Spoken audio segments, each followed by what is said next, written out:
Welcome to the Phoenix Prosperity Podcast, where wealth meets legacy. Join your host, Tim Fergestad, as we explore the journeys of Phoenix's finest to success and beyond.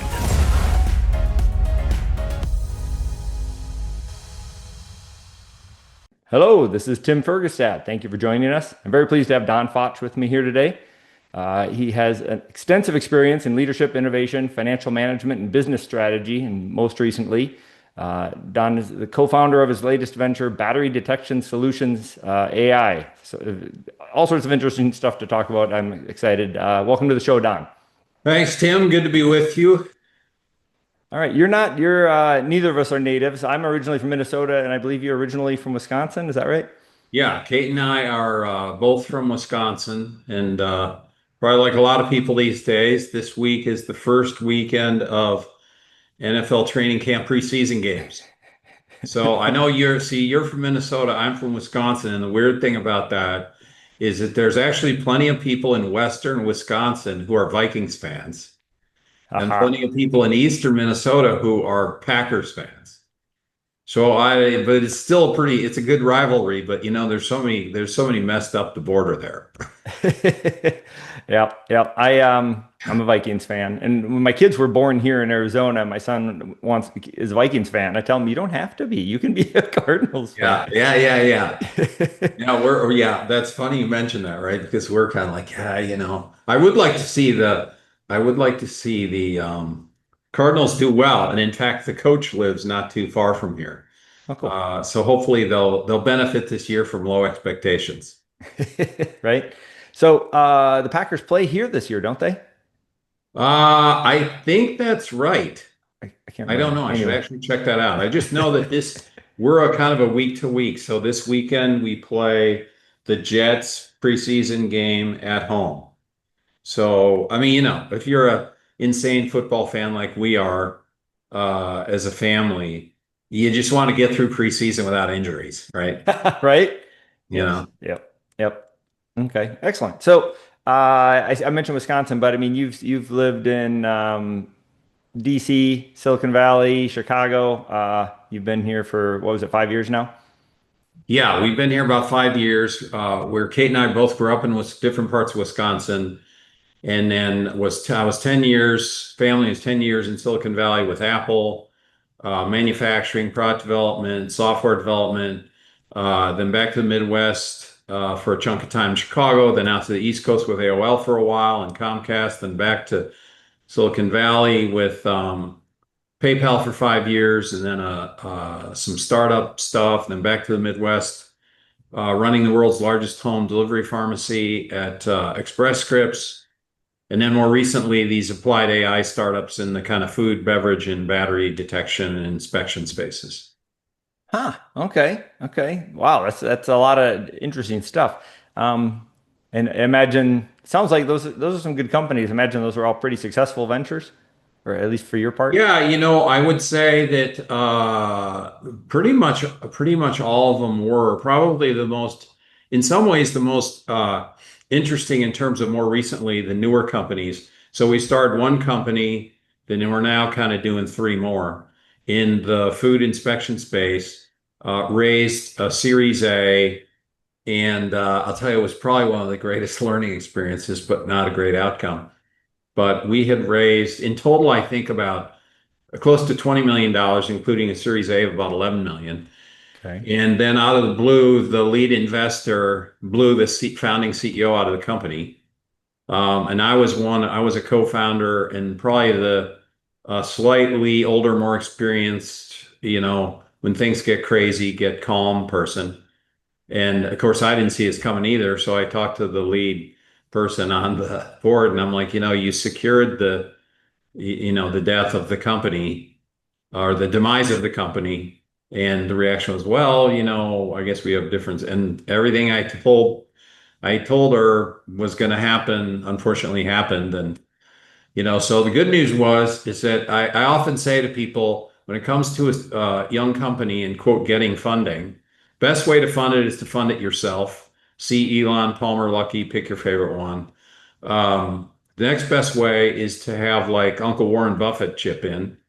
if he happens to be your uncle or people like him. And there is such a thing called that's better that there are situations where not getting funded is actually not the worst thing.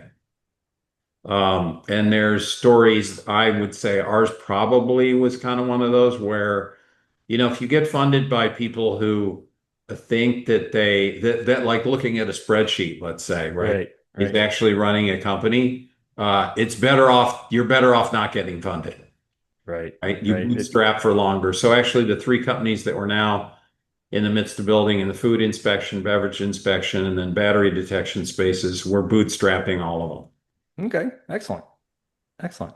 So yeah, Which has its own challenges, but at least you don't have to deal with people who don't understand the business. right. Right. So I believe you worked with Apple, with PayPal. You've had, I imagine some good exits with those companies. Is that right? Well, the good news is with actually as a extended family, we still have quite a bit of ownership in Apple. And so as my dad did for years investing, the best, and it's like Buffettology, Warren Buffett, right? Sometimes the smartest thing you can do for a really long time is do nothing. Right. And that's pretty much what we've done with Apple, and it be, uh, you know, continues to be a good move, including the fact that interestingly, Tim Cook is actually talking publicly with President Trump today at 1:30 Eastern time about a few additional commitments Apple's making to build in America. Hmm. Okay. Okay. Yeah. Yeah, it Which turns is good out. for America and good for the stock, to be blunt. Sure, sure. Yeah, I didn't appreciate in the past year. I've seen so many different aspects of different angles and articles about national security, right? And how some of these Right. chips can be turned off from all sorts from remotely and all sorts of weird things that you didn't expect about the fundamental or the foundations of our technologies, right? Yeah, well, and I think that to kind of tie that to Arizona is like I think Elon says this well in a pretty good layperson's terms, right? He says, well, in theory, like you build stuff, whatever the stuff is, wherever it makes sense to build it in the world. And in theory, everybody gets along. Right, But in practice, the second part is often not the case. And as he likes to say, the problem with not building your own stuff is that one day you wake up and whoever you're dependent on for your stuff decides that you're not going to get any stuff. And then as he right, likes to say, life without stuff isn't fun. Particularly if it's like you say, if it's like food, medicine, like in the case of, now it's like rockets, military stuff. It reminds me of I think one of the most interesting people these days to kind of follow in terms of builders and, like you said, national security and stuff, which is Palmer Luckey, founder of Anduril. And for those who may not know, Anduril is essentially to defense missiles and stuff what SpaceX is to space, right? We're going to privatize, some of the military stuff, just like Elon has privatized a lot of the space stuff. And what Palmer Luckey says, to your point, like national defense, national security, it's like, look, I just have to make my company a really cool company to work for because I don't need everybody at my company to wake up feeling great about, oh, we make weapons that kill people, because that's not our goal, right, right? Our goal is to make sure that the good guys have the most lethal arsenal in the world so that there aren't any wars. right, And he points out, I think, and to kind of bring this back right to Arizona, this is where like we're continuing to see in attracting companies and building startups that this is a great place to scale businesses because it's a great place to scale a life. Whether that's building a family or building, enduring friendships and relationships. right. Um, and I think that that's kind of, to your point, taking it back to national security. There's a lot of focus and recent, I guess, I don't know if they're white papers, but like reports by the current administration around, our game plan as a country for AI, and the thing like data centers related to that and power generation related to that. And it's just, to me, it's just a lot of fun, particularly if you're a builder, to see all this. And, I'm personally involved with a handful of folks meeting every week that are very centered on, hey, how do we drive the private sector kind of tech-enabled economy toward prosperity for all in Arizona, right? And one of the people in that is actually a founder of a company called Pack Energy that's bringing, kind of like we had before we had smartphones, we kind of had flip phones or dumb phones, you could say. But now you got smartphones and you can, excuse me, you can put, put different purpose-built apps on them and all that good stuff. So it turns out, not unlike food inspection, where we're digitizing that whole process, a lot of production lines for food and beverage and et cetera, are not what you'd call like digitally enabled, like a sophisticated Tesla factory with a lot of robotics. So in the case of everything going on here in Arizona and seeing the focus on advanced manufacturing, there's a lot of exciting stuff going on here. Right.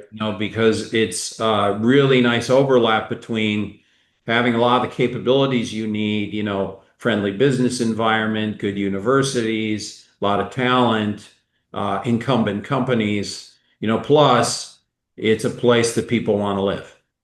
Right.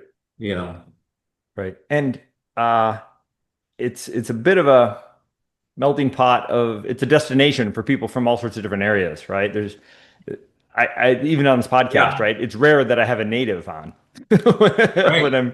when I have guests come on here for Phoenix area stuff. It's the majority of them are from other places like us. Yeah. In fact, one of the interesting things, I actually finally discovered this. I was, I've been spending intentionally about half my time in the last 2 years very focused on how do I help build what, God willing, will be the first values-based state economy to achieve a prosperity for all, particularly the least fortunate, half or 25%. And to your point, it turns out I had a chance to have a coffee with Doug Ducey, the previous governor of Arizona. Now I guess it's about a year ago. And one of the things he mentioned is he said, Don, I think he said 72%. I think it's between 60 and 70% of Arizona residents are non-native, right? And I say that, so I looked this up on Grok. You could use ChatGPT, use whatever you want, but you'll kind of love this this characterization. So on top of great Arizona values, faithful, ambitious, welcoming, humble, pioneering, you've got this reality. So I ask pick your favorite AI chatbot, and you ask it this question. You say, what state has a broader set of industries with incumbents and startups, plus as high a non-native population, translates people want to live there, than Arizona? And the answer is none. And it goes through and compares. If you ask whichever chatbot you like, you ask that question, it'll then compare us to California, Texas, Florida, Colorado, and Nevada. And what you find is that no state, that combination, we have a lot of different industries. And I think you mentioned some of your personal involvement in history with real estate, and Arizona's been the thing. It's like, what's the story of Arizona to date? If people know anything about, those are real estate, right? But the practical reality today is that we have, at least you could say, 12 core industries. Things like mining. I don't know about you. When I got to Arizona, I'm like, I didn't even know mining was like a thing. That's one of the traditional Arizona Cs, right? Yes. Cotton, copper. Yes. And it turns out that I think it's the number one or two mining companies in the United States is Freeport-McMoRan, and it's headquartered here in Arizona. So that breadth of industry, I think it really positions us well to, have an outsized contribution, not only to getting to prosperity for all for people in Arizona, but contribution kind of to the country and to the world. And the last piece I'll say, which people often find entertaining, because it probably is, but I'll use the Apple example. When we were building the Macs, we set out to do, as we would say, the computer for the rest of us. Okay, that was like, and we ended up with the computer for the rich of us. And so, if you think about it, everybody, if you say like prosperity for all Arizonans, like who disagrees with that? The answer is nobody, right? But then if you say, how do we go do it? The tendency historically, and the US is going to be 250 years old next year, historically is to think that like, well, the government will take care of, the people who need a little help. But it turns out that doesn't work very well. And as we joke in engineering world, 250 years is probably a long enough test to say that maybe we should try something different. And what's funny about it is this is as more of us in the private sector figure out how to kind of align within a state, we look at it and say, well, and like, where does the wealth in a state come from? Well, it doesn't come from the government. It actually comes from people like you, people like me and others, building businesses. Right. And Generating creating value and creating wealth. So here's an idea. If we can't name a city or town where everybody's prosperous, but we can name companies where everybody's prosperous, maybe we could be onto something if we go focus within the private sector on how to solve that bigger problem. And so there's a handful of us business operators in the state that are just crazy enough to kind of go after that. So that's our side project. So that sounds like sort of outsourcing government, basically, at different levels. Well, I think it's more. So here's a little bitty bite at this apple, as they say. So when I got here and started getting to know, people, what's going on in Arizona, and I'm like, why aren't there more billion-dollar and more companies that are born and bred here? And two things were true. One is there's a bunch of them that nobody knows, which was kind of funny, right? Like I found a company called Venture HR, which does like benefits management and payroll management and all the stuff that you don't want to have to do, but you have to do in a company as it grows. And it's a $20 billion private company in Chandler, Arizona that nobody knew about. Right. Like literally nobody knew. So that's pretty cool. Like you wouldn't think it'd be easy to hide a $20 billion, but it turned out, it wasn't anybody's intent. But there's a history, and I'm sure you've seen this, you've been here longer than me, that in Arizona, people tend to just kind of focus on their thing, leave me alone, they get left alone, they go have their success. And I think now we're kind of shifting into that, well, we can really kind of turbocharge from here. And you're finding even personally, like with the Nerd Network, which got started mainly because people are like, let's just round up the rich people and round up the nerds, and we'll grow faster and we'll create more billion-dollar companies. And it turns out that what we did is we started our first Nerd Network meeting February of last year. We've hit every first Saturday of the month ever since. And a couple of weeks ago, we crossed 500 nerds. And it's all via word of mouth. But back to your point, it's not so much outsourcing government. What I would say is, particularly as it relates to startups and scaling companies, government's role is to make it easy to do that. Right. Right. But we kind of at times get confused about that. And because, to be blunt, those of us in the private sector here haven't really been as focused on doing that and having a plan. Entities like the government try to like lead startup creation, and a university try to lead startup creation. But the Nerd Network, I think, is an itty bitty example of this, is that here in the private sector, we say, no, we're going this way. We're going to connect every builder in the state, because when we do that, we make it easy for our companies to scale, because the only thing better than hiring the person that has the skills that you need is hiring somebody who has the skills who you already know, which is part of how Austin and Silicon Valley and who has the same values. Yes. Yes. And so what happens, like with the Nerd Network, as an example, the only group, to the Arizona Commerce Authority's credit, that has reached out to me and said, hey, like you're having these meetups and you're buying pizza and you're getting, the water so people don't pass out. That's good. You understand that in Arizona. Um, you shouldn't be like, you're putting a lot of your own time into this. Tell us what that costs. We'll take care of it. Right. So I say it's a little bit of a bite, because here's an example where in the private sector, we say, well, Arizona is going to do way better and people will have a more fulfilling life if we get everybody who's a builder and a nerd, designer, analytics, engineer connected. So we're just going to go do it, To right? work together. Then Yeah. along comes the government and says, well, hey, we can at least help you, you know, not be in trouble with your wife because she's your accountant. And, she's like, hey, what are we funding this for? Shouldn't. And some of the people in the nerd network, they joke, they're like, well, Don, this is what you're kind of doing somebody's job in the government. And I'm like, no, actually, I would argue that's not the thinking. And I think we see some of this, frankly, with the current administration, and you kind of reinforce this, is that, in the best case, government's role is to, like in building, let's take real estate. Okay, how do we get the permit time down to almost zero, right? How do we get the inspection time almost to zero? How do we make Right. it? Because why? Well, because if all those are hurdles on the track Mm-hmm. and the government's in the business of taking the hurdles off the track, they're not in the business of running the race.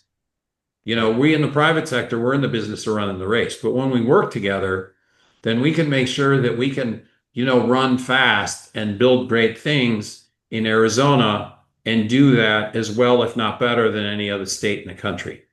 Right. Right. They want to incentivize races they think are good for the country and yeah, take out the hurdles. That's kind of Yeah.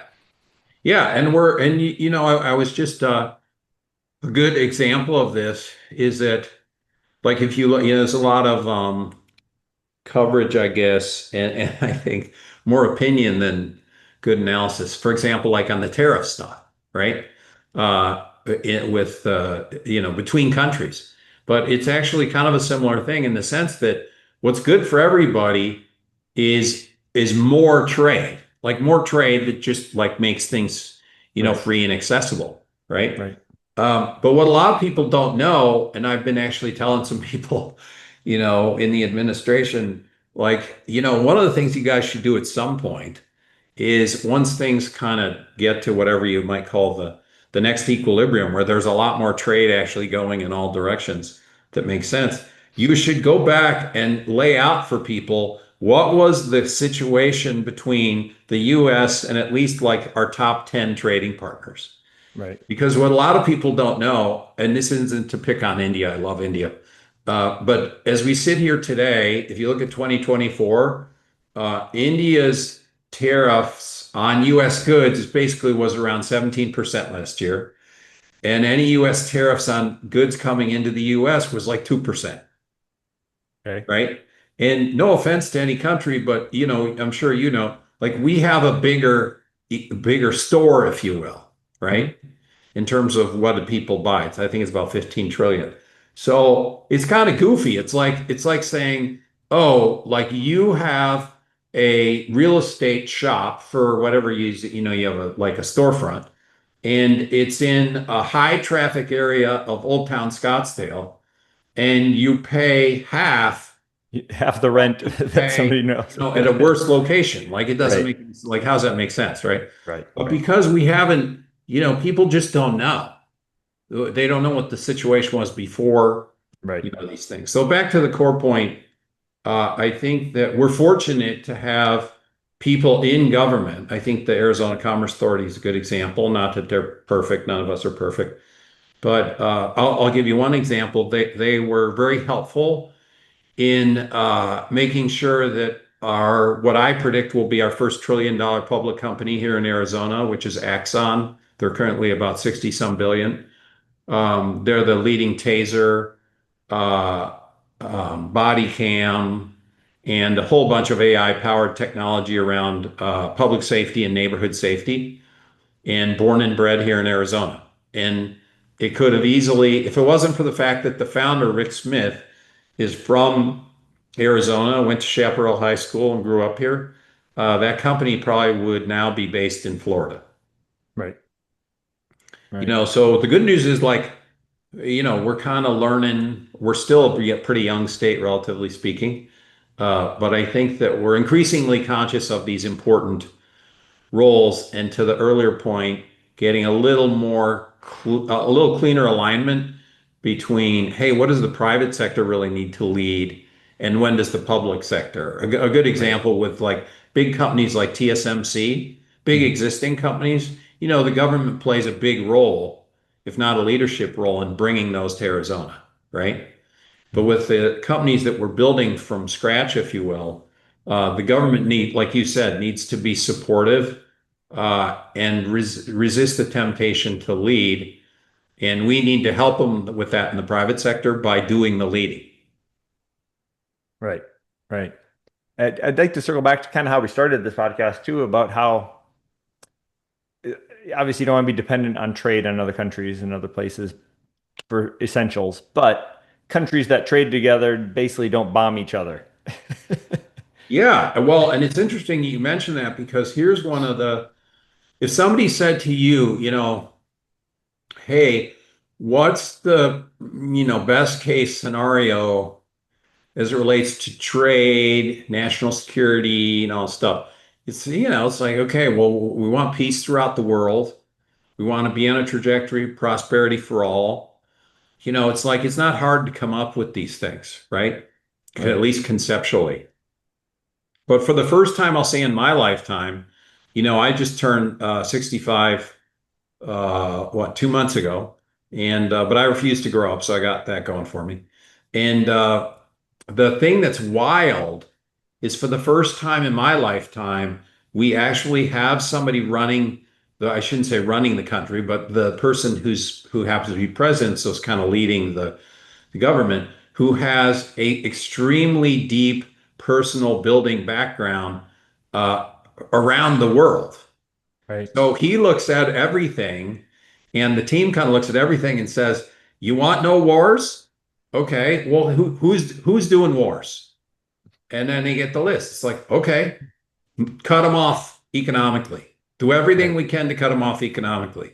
Because you know what? We'd much rather have discussion, and you hit the nail on the head. And I just think this is brilliant. And I think it's encouraging that we finally have somebody who's economically literate enough in the presidential position to actually lead this personally. But all he's really doing is he's saying, okay, well, it's like the old Seinfeld episode, no soup for you. You know, it's like, okay, well, you want to do wars? Okay, you get nothing. Now, how many Right. wars do you want to do? Right. It turns out that you like I think you just nailed it, right? It's like, okay, well, I don't I'd much rather have a discussion about economics and trade and use that to never need to have a discussion about war, Right. Right. And I'm Mutually like, okay, beneficial well, that's business. at least it's a different approach. Right. Right. Yep. Okay. Don, we're all over the place. This is great stuff. I could dive deep into the Arizona growth stuff. That's might have to have you back on for that. Yeah, Um, yeah, yeah, for sure. uh, wh- back to sort of your career. What are some of the biggest challenges you've had to overcome? Uh, I can't say I really had any big ones to overcome. I guess the way I kind of receive that question is, uh, I'm really blessed to be, one of 8 kids. I learned everything like riding a bike, being a mechanical engineer, etc., from my parents, and a lot of it from my older siblings because I'm number 6 of 8. Uh, and not unlike our country, it's very much home in this state in particular. We live in I don't know that we always remember this, but we live in a God-fearing, like in God we trust, right? Hmm. A country. And we live in a state, you probably know this, but our state motto is Ditat Deus, which translates God enriches. We're one of only 5 states whose state motto explicitly references God. And one other just fun factoid, which actually isn't terribly unique, but the first sentence in our state constitution reads, "We, the people of the state of Arizona, grateful to Almighty God for our liberties, do ordain this constitution." So when you say, what challenges have I had to overcome? Not like when the CEO, founding CEO of our company, got blown out of the saddle. Hmm. Like there wasn't much overcoming, to be blunt. Like the overcoming was to go bootstrap some new companies, Right. right? Uh, like real challenges are things like, a family member, your spouse gets very sick. Like that's a challenge. Fortunately, we haven't had any of those kind of challenges. So Right. or I guess what I would say is that, yeah, career stuff, here and there, but nothing that's like, oh, that it was just totally disorienting. Okay. Well, because that's, I mean, challenge. I mean, just, unfortunate events that are outside your control, I really Yes. consider challenges, right? It's how you respond to them and what you choose to do and Yes. what you choose to take on is really the challenge. Yeah, and I guess the reason I kind of, probably don't give a very good answer there, is because I'm somebody who's, been very blessed to be in just a lot of ways in life. And my orientation is I joke in our family, I say to my mom, my dad passed away like 13 years ago, lived a long, healthy life, never wanted to go to the doctor. So 82 is pretty good for that. Right. But I say to my mom, I say, Mom, I'm not the most successful, I'm not the richest, I'm not the best looking, but I love my lane. See, my lane, and I think it ties to your question, is most grateful. That's what I'm going Yes. for. Heck yeah. Heck And yeah. so what I would say is I would say we've never lived in a place where, I mean, that's a choice, right? But where it's easier to be conscious of what to be grateful for, Right. whether it's the sun, whether it's the fact that, I don't know what your experience is. My experience in Arizona has been like, unlike certain parts of California where we lived at times, nobody here, I'm sure you could find them if you looked hard. But generally, people are like, just live and let live. Like you believe whatever you believe, you support who you support. Particularly like the political stuff is just not a big deal here. I mean, there's always people you can find to get wrapped around the axle. Um, and so I think just the notion of, and I think this is really with our kids, we have 6 kids, and you kind of responded to that. It's like I just find that people who are in line with maybe kind of the faith-based heritage of our country, of our state, and more specifically, who literally are kind of like making the list before bed each night. What are the top things I'm grateful for today? Right. Those people overcome whatever comes their way, is my, just kind of my experience. Right. Right. That's a place of empowerment and growth, right? And you're not victimhood, right? Where you Yeah, exactly. And I think that we're fortunate to have, in a lot of ways, a state full of those people. It's like um, we kind of joke in the Nerd Network and some of these other places. I know this is a family show, so we'll keep the language right, but you don't find a lot of arrogant people here that are full of themselves. okay. Like if you search hard, you can find it. But I've literally met some, and they so don't fit here that now been here long enough. I've seen some leave. Huh.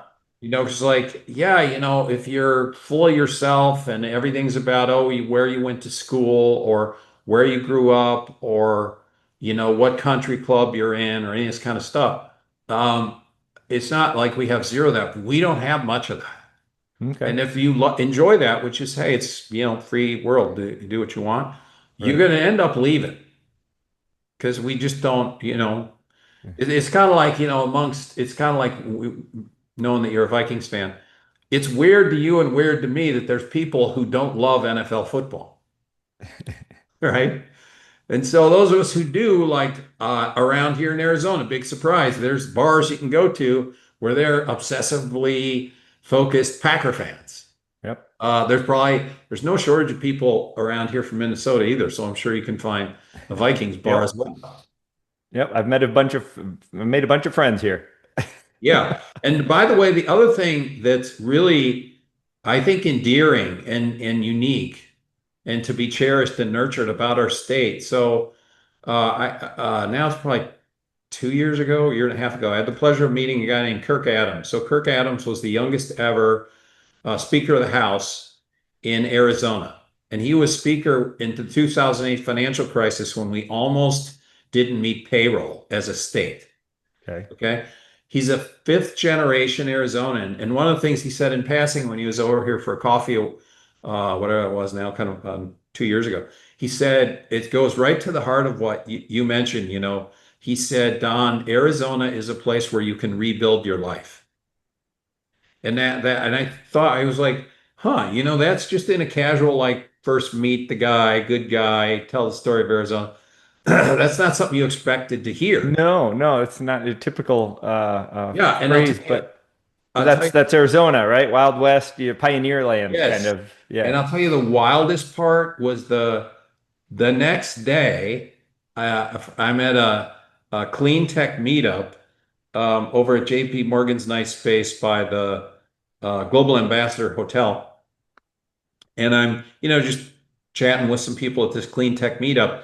And a young guy, I asked him, like, oh, what brought you to Arizona? And he says, I've been in Arizona now for a little over a year, and I came from North Carolina, and I made some bad life choices when I was in North Carolina.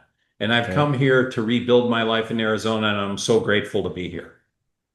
And I'm like, nice. Wow, this should be like a movie. Yeah. Okay. Thank you, Don. Unfortunately, we're out of time for today. I really think I want you to talk again with you if that's possible sometime. Yeah, no, I'd be happy to do that. Awesome. Yeah, we'll circle back. And as we wrap up here, is there anything, if people wanted to learn more or connect with you, what can they do? Where should they go? Yeah, so the simplest thing is to just hit me up on LinkedIn. Okay. So it's Don Fotsch, Fotsch. And because of that last name, I'm easy to find. Okay, excellent. Awesome. This has been great. Thank you very much. Thank you, everybody, for listening and watching. Thank you, Don Fotsch, for joining me today.